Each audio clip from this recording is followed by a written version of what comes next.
So we're in the third week of the series on happiness, titled Be Happy, and I thought, what would make everybody happy here other than a pop quiz? So if you haven't been here the last 2 weeks, you're in luck, you're off the hook, but for those of you that have been here, we've been asking this simple question, what makes you happy? And in the first week, we said, does anybody remember?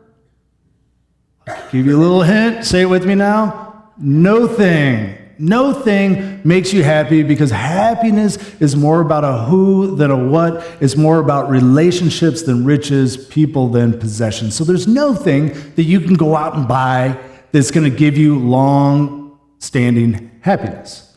Now, last week, we talked about these teachings from Jesus, these 8 statements that are at the beginning of the greatest sermon perhaps ever preached, as found in Matthew chapter... All right, you guys paid attention last week, all right. Matthew chapter 5, and they're referred to as the Beatitudes because Jesus says, blessed are, or happy are, happy are. And there were amazing teachings, but they are all tied together with this one idea that happiness is an outcome, and therefore happiness is a matter of, and do you know the answer? Who said that? Aha, Matt gets the A+ today. Sewing. Well, he's cheating because he's in front of the screens. But I still love it. That's good. That's good. Let's say it together. Say sowing.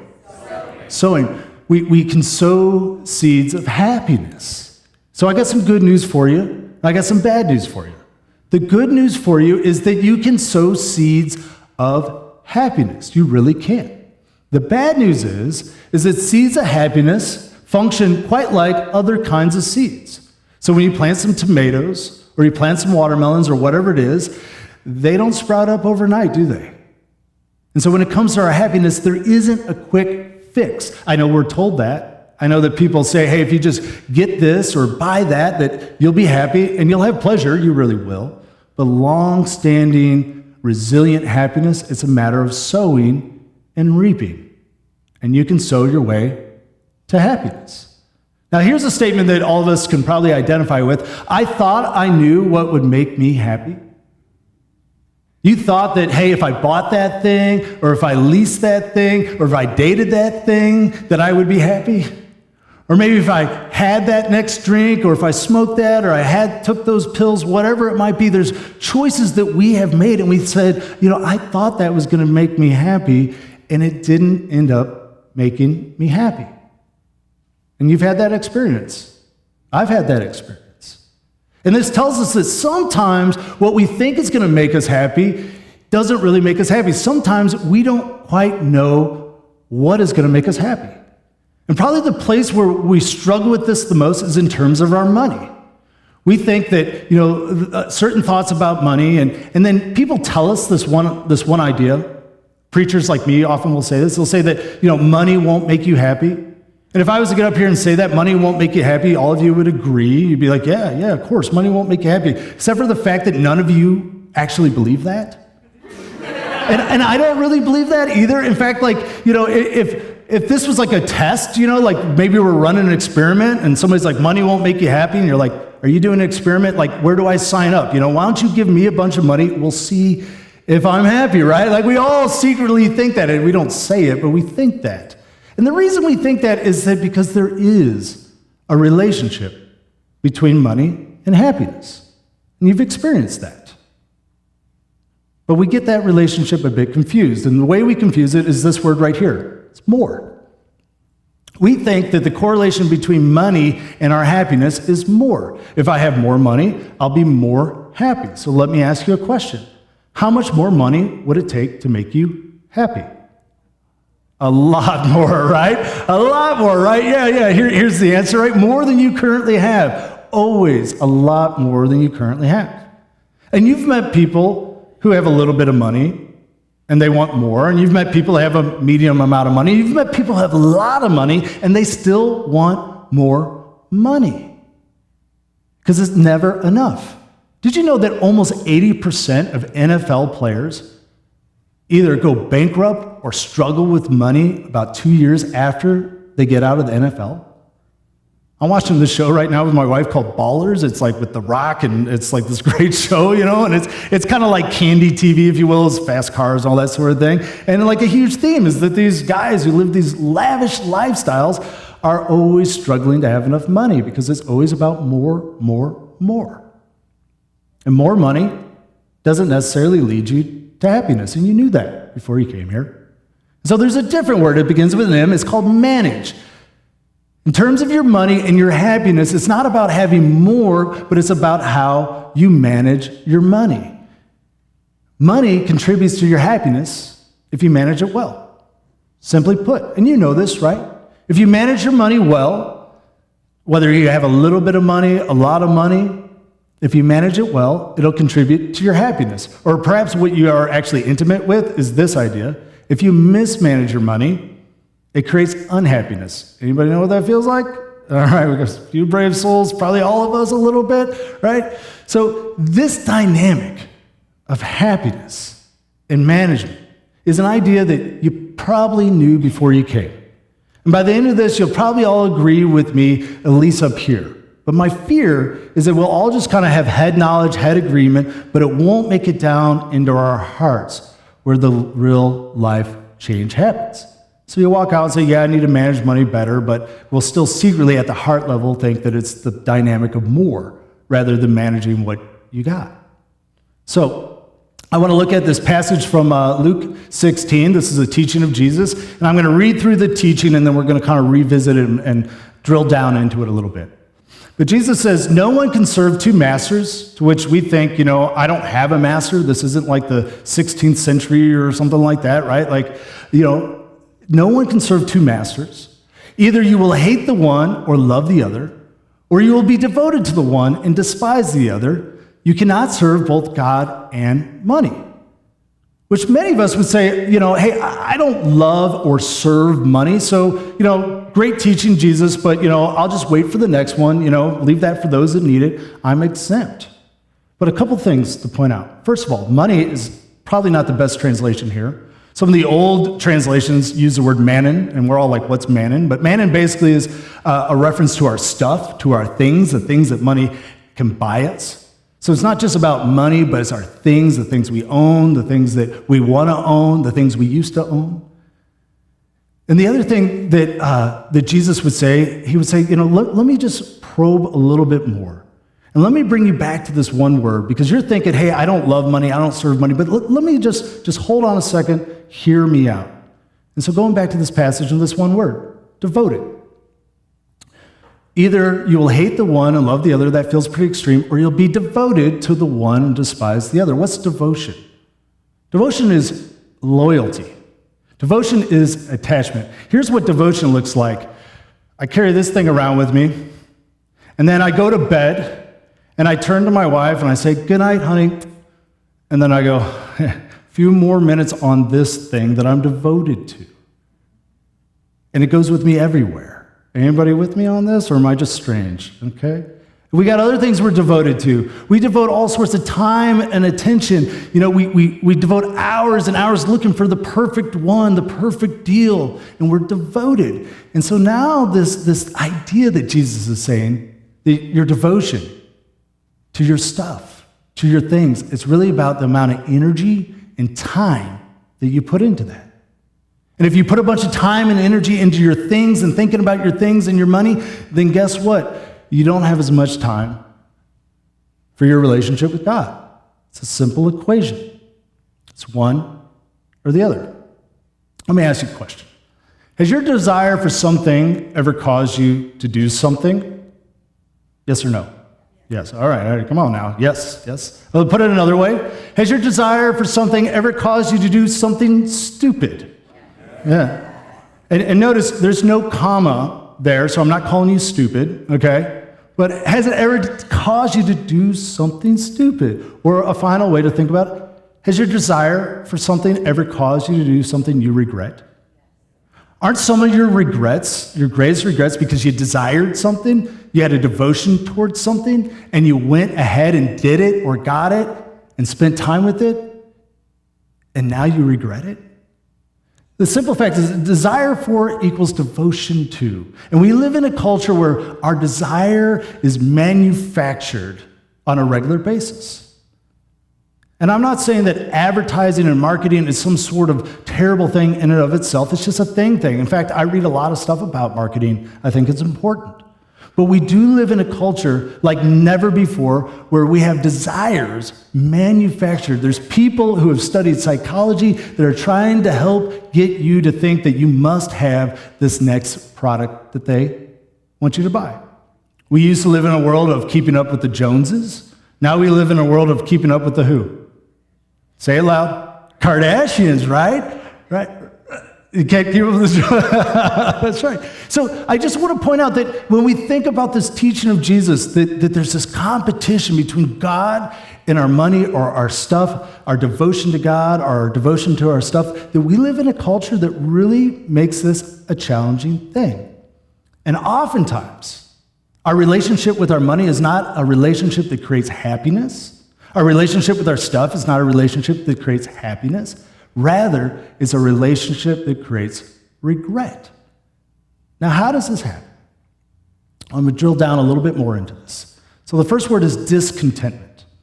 Because we live in a society where we have exposure to so much stuff, the word is awareness. There's so much awareness. We have discontentment. What's discontentment? Well, I was happy with this, but now I need that next thing.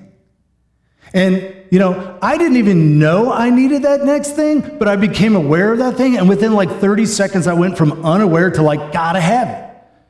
Anybody ever been on Amazon and there's that new products page you can scroll down and they got them all positioned kind of neat and it's color coded?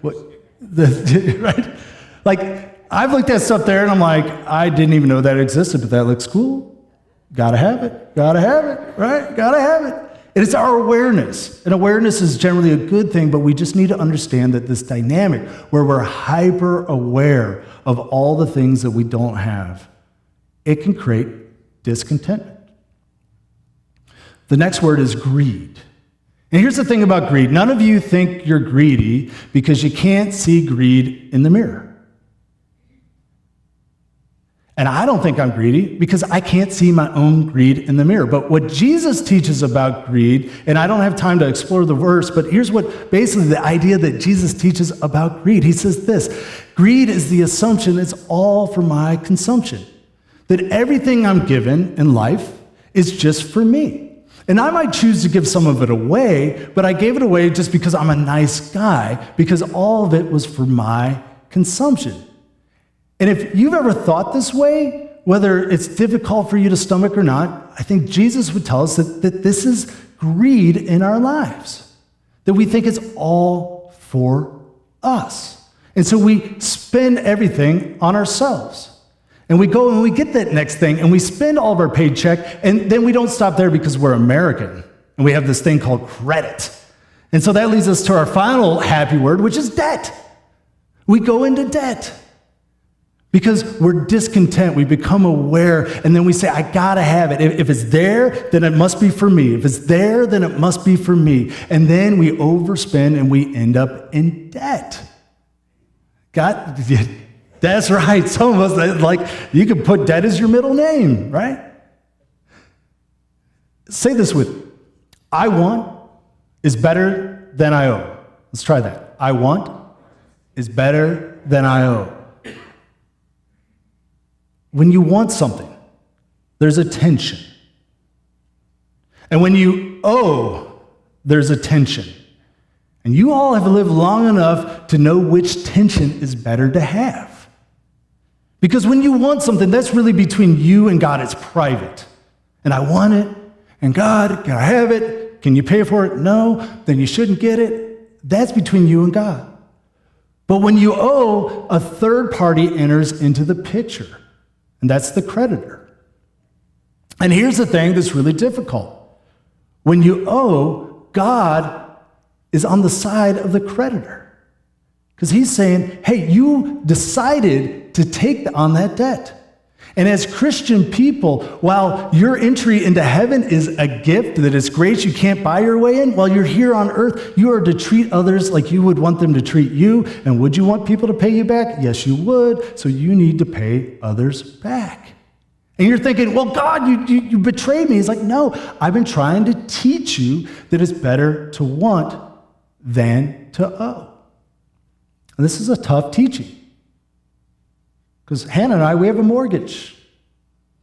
And we have a car that's all paid off, but it's rusting and it's becoming unreliable, and we can't afford to buy a car outright. And so we're looking at taking on a car payment. And so this is a tension even for us. So I don't want you to think that like we got this all figured out. But we know it's better to want than to owe. And I'm teaching about this because as much as I can love each of you, some of you I know better than others, what I want is for you not to trade your peace for something that can't bring you peace. And we do it all the time. And we suffer. And it creates suffering among those that are around us. And our culture leads us in this direction of discontentment, of greed, and of debt. And it doesn't bring peace. And as we've been talking about throughout this series, anything that messes with your peace messes with your happiness. And you know that to be true. So discontentment, greed, debt. Which one of these words do you associate with happiness? And which one of these words, like, what amount of money can solve discontentment? No amount. Because the more you get, the more you want. What amount of money can solve the greed? What amount of money can solve the debt? Now, you think there's an amount of money, right? Because you're like, my debt is X amount of money. But if we don't get our hearts right, we will just get more debt because we'll never move from this dynamic of discontentment and greed and the cycle of debt, which puts us into the grips of somebody other than our loving Father in heaven. No one can serve two masters. You can't serve God and money. Hopefully now we're beginning to see that your happiness has a direct relationship to how you think about and how you choose to relate with your money, whether you have a lot of money, a little bit of money, or barely any money. The primary dynamic is that there's this competition between the two. Now, if you were to take everything that Jesus says about money and everything that the Hebrew scriptures that he read and that he studied says about money, you can really kind of sum it up with these two words: generosity and wisdom. Everybody that you've ever met that's happy, they have these two traits. They're generous with their money. They might give to the church or they might give to some other organization, but they're generous. And they're wise with their money. They're thoughtful with their money. And that these two dynamics are key to having a healthy relationship with money if you want to be happy. And so there's kind of a way to remember this, like a philosophy, if you will, an application, and it's this: give, save, live. Give, save, live. The first thing, if you're following Jesus' teachings about money, and this is what we teach here, we want people to become a percentage priority giver. That some portion of their money, and again, I'm not making a plug for the church. This is not a stewardship Sunday. But find an organization that you believe is creating value, and hopefully you think we are too, and then you take that paycheck and you take a percentage, whatever that percentage is between you and God, and you make it a priority. And right off the bat, you realize that money is a competitor with God, and you say, you know what, I'm going to break the grip of money on my life by just giving some of it away, and that this is sowing a seed of happiness. And those who give, we know this, they have joy. There's a joy that comes from giving, from supporting something that you really believe in. If you want to be happy, you just decide right off the bat, I'm going to give. And some of us, we grew up in the church and we had parents that taught us this. My father taught me this. He made a decision to begin giving when he was pretty young. And as his income rose, he continued to give a percentage. And he would tell you, if he was still alive, that that was critical for him having a healthy relationship with his money, with all the pressure around him. And that he grew in his trust in God, because even when he got a bigger paycheck, money was always tight. We know about that. And so we give. And then we save. And when you save, it gives you peace.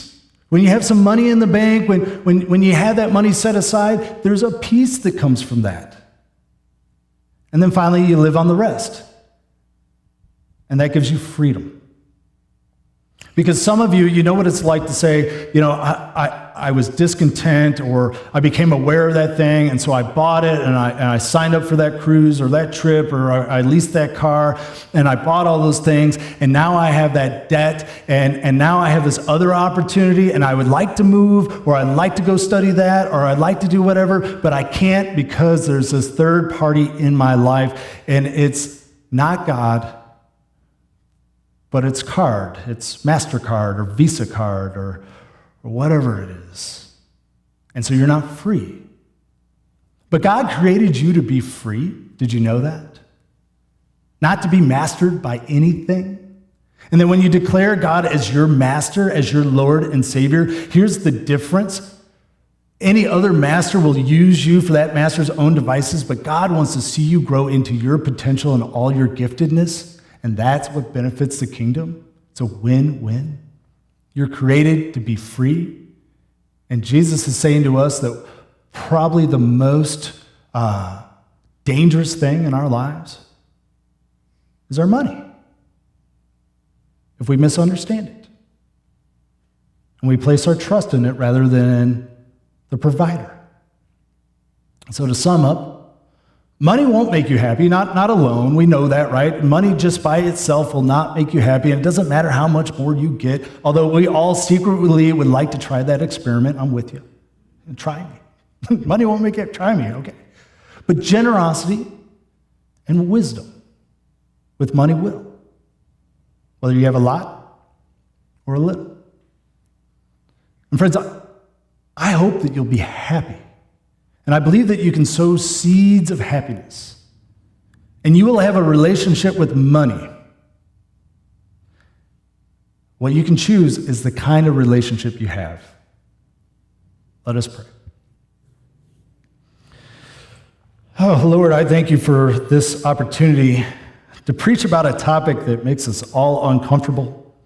And the reason that we are so uncomfortable when it comes to money is because we know that a lack of money, that not having enough, that being in debt really is sowing seeds of unhappiness. And we know that people are struggling to make rent, and that people don't have food, and that a lack of resources causes real suffering. And so we're tempted, Lord, to think that the answer is always more. But there's no finish line to more. That the more we get, if we run that race, it's always more and more and more.